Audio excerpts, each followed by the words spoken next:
Hello बच्चों, let's see this question. And here this question says, Louis 16 belong to which dynasty?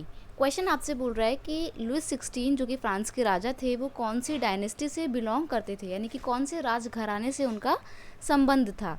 जी आपसे इस question में पूछा है, बहुत ही डायरेक्ट क्वेश्चन है। सिंपल सा आंसर है Louis 16 belong to the Bourbon dynasty. ये बूरबॉन डायनेस्टी से संबंध रखते थे। इसको बूरबॉन भी बोलते हैं, बर्बन भी बोलते हैं, ठीक है। It's up to you how you pronounce it. Bourbon dynasty से ये बिलोंग करते थे। अब अगर हम लुइस 16 की बात करें तो ये क्या थे, ये फ्रांस के राजा थे और एक बहुत ही छोटी उम्र में ये राजा बने थे। He became the king of France at the age of 19, यानी कि 19 साल की उम्र में ये फ्रांस के राजा बने थे।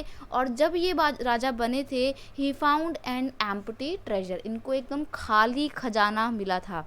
यानी कि जब ये राजा बने थे तो उस टाइम पे फ्रांस बहुत सारी प्रॉब्लम्स को फेस कर रहा था, बहुत सारा उसके ऊपर टैक्स, बहुत सारा उसके ऊपर लोन था और बहुत तरीके से फाइनेंशियल क्राइसिस फ्रांस में आ गए थे जब वो राजा बने थे। और इस तरीके से उन्होंने देखा कि उनका जो पूरा ट्रेजर है, जो पूरा खजाना है, वो भी बिल्कुल खाली था।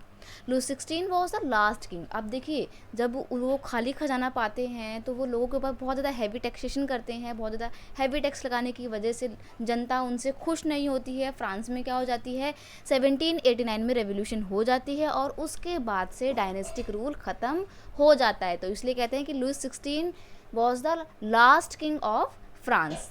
ही married to the Austrian princess known as Marie Antoinette, and when he get married he was just of 20 years old। 20 साल के थे जब उनकी शादी हुई थी मैरी एंटोनेट से, जो कि ऑस्ट्रिया की राजकुमारी थी। I hope you understood it well. Best of luck.